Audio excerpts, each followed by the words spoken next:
اعوذ باللہ من الشیطان الرجیم، بسم اللہ الرحمن الرحیم۔ سافٹ انالیسز میں خوش آمدید۔ آج کے پروگرام میں ہم جائزہ لیں گے جو گلگت بلتستان میں شدید قسم کی کشیدگی اور مظاہرے ہیں، آزاد کشمیر میں جو ہڑتالیں ہو رہی ہیں۔ یہ دونوں علاقے جو ہیں ڈسپیوٹڈ ہیں، یو این او ریزولوشن کے تحت متحدہ کشمیر کا یہ حصہ ہیں، اور جائزہ اس کا لینا ہے کہ یہاں پہ ایسا کیوں ہے۔ ہم ہر قوم جو ہے وہ ہندوستان یا انڈیا کے جو ہے وہ ذمہ لگا کے کہ یہ بیرونی ہاتھ ہے، اس سے جان نہیں چھوڑائی جا سکتی ہے۔ یہاں پہ ہم اور بہت سارے معاملات میں پورے ملک میں جو ہے وہ بجلی کی وجہ سے اور مہنگائی کی وجہ سے افراتفری ہے، لیکن یہ جو علاقے ہیں یہ کسی اور وجہ سے، جو ان کی اسٹریٹجک پوزیشن ہے اس وجہ سے جو ہے یہاں پہ جو ہمارے آرمی چیف ہیں ان کو خصوصی طور پہ جو ہے فوری طور پہ اس طرف توجہ دینی چاہیے۔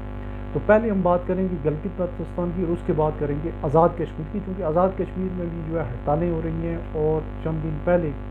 آزاد کشمیر کے وزیر اعظم جناب انوار الحق صاحب جو ہے ایک اعلیٰ سطحی فائنانس کمیٹی میں جو ہے وہ اپنا کیس پیش کر چکے ہیں، وہ بھی وارن کر چکے ہیں کہ حالات یہاں پہ صحیح نہیں۔ تو آئیے چلتے ہیں گلگت میں۔ یہ جو گلگت کے جو لوگ ہیں وہ انتہائی شائستہ، محب وطن اور بڑے تہذیب یافتہ لوگ ہیں، اور وہ بنیادی طور پہ ان کا اس نسل سے تعلق نہیں ہے جس سے ہمارا عام زیادہ تر پاکستان کا ہے۔ وہ ان کا تعلق زیادہ تر جو ہے وہ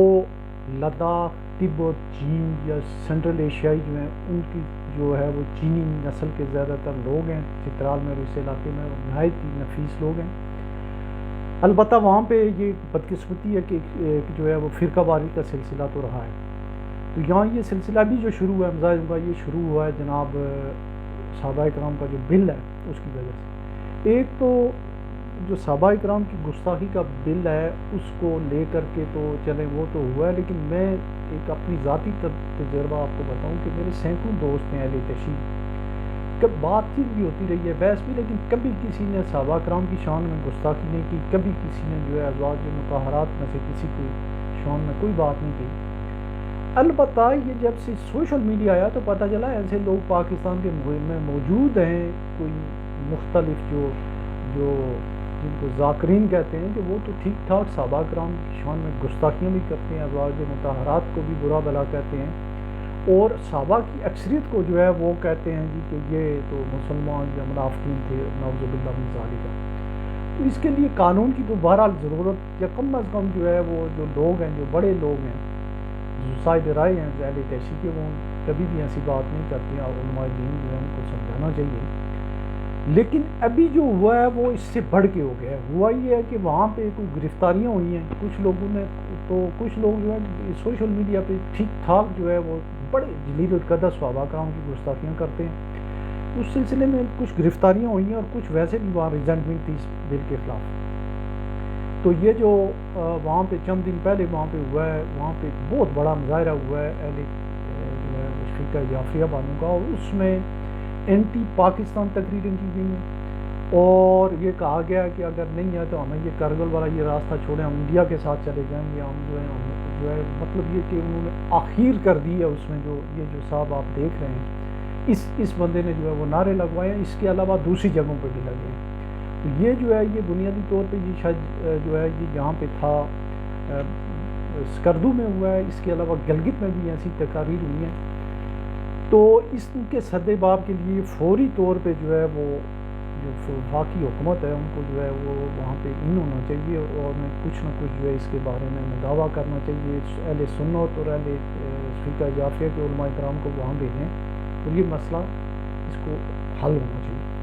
اب تھوڑا سا ایک اور دوسرا پہلو بتاؤں میں، کہ جو انہوں نے کہا ہے کہ ہمارے کوئی حقوق نہیں ہے، اس کے بارے میں آپ کو بتاؤں کہ پہلے ان کو ایک یہ تو حق نہیں دیا تھا، ووٹ ون مین ون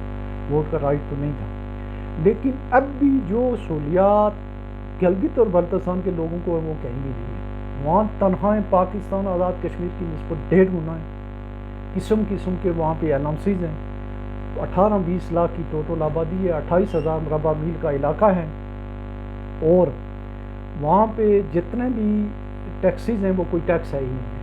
گاڑیاں وہاں چوری کی ہوں وہ بھی ٹھیک ہے، نان کسٹم پیڈ ہیں وہ بھی ٹھیک ہے، ان کے اوپر کسی قسم کا کوئی ٹیکس نہیں ہے، کسی قسم کی ریونیو جنریشن نہیں ہے، تھوڑا بہت یا اسٹیمپ پیپر وغیرہ یا ہلکا پھلکا کوئی اسکولوں کی فی وغیرہ نہیں، تو وہ کوئی ایسا سسٹم ہی نہیں ہے۔ تو اس کی نسبت جو ہے وہ ہم آگے چل کے دیکھیں گے. البتہ ایک ان کے ساتھ جو زیادتی ہوئی, جو سی پیک بن رہا تھا اس کے سارے پیسے جو ہے وہ نواز شریف صاحب نے اپنے گھر کی طرف لا کے اور ادھر جو ہے وہ لگانا شروع کر دیے کہ گوادر یونیورسٹی جو ہے وہ بھی گلگت میں ہے, اور کوئی سکردو کی چیزیں جو ہیں وہ بھی ساری, وہ گوادر یونیورسٹی بھی لاہور میں, اور سکردو اور گلگت کی چیزیں بھی جو ہیں وہ لاہور میں ہیں, اور ادھر جو ہے وہ انہوں نے وہ کیا, تو اس کا حصہ انہیں نہیں ملا ہے جو کہ ملنا چاہیے تھا, چونکہ وہ مین ایریا ہے, اس کی ڈیولپمنٹ ضروری ہے. آخری بات جو میں کرنا چاہوں گا کہ یہاں پہ فرقہ واریت کے نام پہ جتنی مادری پوری آزادی پاکستان میں اتنی ایران میں بھی نہیں ہے اور سعودی عرب میں بھی نہیں ہے, جو بہت ہی ایکسٹریم دو علاقے ہیں اہل سنت و اہل تشیع کے.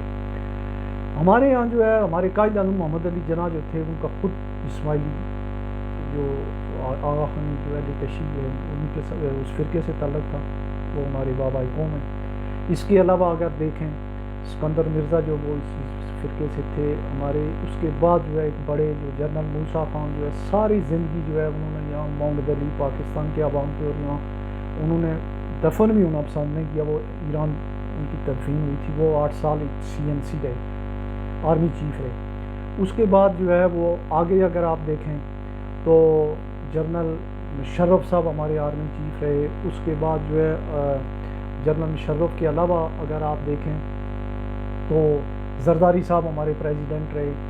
اس کے علاوہ بے شمار کی پوزیشن پہ جنرل اورکزئی تھے, اور کہیں گورنر تو کوئی حساب کتاب نہیں ہے نا اس میں جو ہے. تو اس طرح کی پوزیشن کے اوپر کیا سعودی عرب میں کوئی اہل تشیع جا سکتا ہے یا ایران میں کوئی جا سکتا ہے؟ نہیں جا سکتا. تو اس کا بھی ہمیں تھوڑا شکرانہ ادا کرنا چاہیے کہ یہاں پہ اس طرح کی ایکسٹریمزم نہیں ہے. جو ہمارے جو سول سروس ہے یا ہمارے جو آرمی ہے, جو اوور آل اسٹیٹ کی ہیرارکی ہے, اس میں بڑی ٹالرنس ہے, اور اس کا ناجائز فائدہ نہیں اٹھانا چاہیے. اب ہم آتے ہیں کہ آزاد کشمیر میں کیا ہو رہا ہے. آزاد کشمیر میں چند دن پہلے جو ہے وہ ہمارے وزیر اعظم انوار الحق صاحب نے جو ہے وہ بات کی, انہوں نے فائنانس میٹنگ, اور انہوں نے جو بتایا کہ ہماری کوئی 2600 میگا واٹ ہم بجلی پیدا کرتے ہیں. انہوں نے ریٹ ویسے بھی کو کسی نے شاید میرے حساب سے زیادہ ہی بتایا, کیونکہ میں پچھلے سال جب گیا تھا وابڈا ہاؤس لاہور میں, تو مجھے انہوں نے یہ بتایا تھا کہ 1400 میگا واٹ جو بجلی آپ کی پیدا ہو رہی ہے وہ تو 63 پیسے پر یونٹ کے حساب سے ہو رہی ہے, اس کی کوئی کاسٹ نہیں ہے جو منگلے کی ہے. بہرحال اگر 5-6 روپے یا 4 روپے بھی ہے تو انہوں نے یہ کہا جی کہ ایک تو اس کی ہمیں ریالٹی نہیں مل رہی ہے, دوسرا آزاد کشمیر میں ہر قسم کے ٹیکسیز GST گلگت کی نسبت یہاں پہ جو ہے تمام تقریباً جو ہے رول آف لا ہے. یہاں پہ کوئی نان کسٹم پیڈ گاڑی نہیں چل سکتی ہے. یہاں پہ انکم ٹیکس کی پچھلے سال جو ہے وہ 4-5 ہزار مربع میل علاقہ ہے, اور یہاں پہ جو ہے کوئی GST سمیت کوئی 70-75 بلین کی جو ہے وہ گورنمنٹ کی انکم ہوئی ہے. اور اگر وہ 2600 میگا واٹ کی اگر وابڈا جو کھربوں روپے کا آزاد کشمیر کا مقروض ہے, اگر وہ اسی پیرامیٹر کے حساب سے جیسے KPK کو دے رہے ہیں, تو یہ تو تقریباً اپنے ایکسپینڈیچر آف سیٹ کر جاتے ہیں. بیسائڈز دیٹ جو فارن کنٹری سے جو ایک ہیوج جو ہمارے فارن ایکسچینج کے ذرائع مبادلہ ہے وہ آزاد کشمیر کے لوگ بھیجتے ہیں, اور اس میں جو قربانیاں گلگت والوں کی بھی آزادی کے لیے, یہاں کے لوگوں کی بھی ہیں. یہاں کے لوگوں نے اپنے 2 شہروں کی قربانی دی ہے. میرپور کا اولڈ شہر جو ہے وہ نیچے ہے, منگلا کی جھیل کے نیچے ہے. وہاں پہ لوگوں کے جو ہے وہاں لوگوں کے آباء و اجداد کی قبریں ہیں, مساجد ہیں, مندر ہیں, اور ان کی تمام زمینیں اور ان کے تمام جو پرانا شہر جو تھا تاریخی شہر وہ اس کے نیچے. اور اس میں سے جو لوگ بے گھر ہوئے وہ کوئی سرگودے میں ہیں, کوئی کہیں ہے, کوئی کہیں ہے. اور ایک جو عام مت ہے جی کہ وہ لوگ انگلینڈ چلے گئے تھے. انگلینڈ میں وہ کسی اور وجہ سے گئے تھے, وہ اس سے بہت پہلے سے تھے. اور میرپور اور آزاد کشمیر یا کشمیر کے لوگ جو ہیں وہ 125-150 سال سے جو ہے وہ سیمنز رہے ہیں, وہ اس حساب سے جو ہے وہ چلے گئے تھے. اور دوسرا جو ہے ایک 22 کشمیر بٹالین جو تھی جو سب سے پہلے داخل ہوئی تھی اس میں ٹوکیو میں, اس میں سے بے شمار لوگوں کو وکٹوریا کراس ملے تھے. اس وجہ سے ان میں سے جو ہے ایک پوری کمپنی کو برطانوی شہریت مل گئی تھی. تو یہ اس وجہ سے وہاں میرپور کے لوگ جو ہیں وہاں پہ ہیں. اچھا, دوسرا شہر جو تھا وہ مظفر آباد تھا. یہاں سے 2 دریا گزرتے تھے, جو ٹھنڈا جو دریا تھا جس کی وجہ سے بڑا اقبال کا موسم تھا. اس علاقے میں پانی کے چشمے تھے, ساری چیزیں تھیں. وہ تھا نیلم.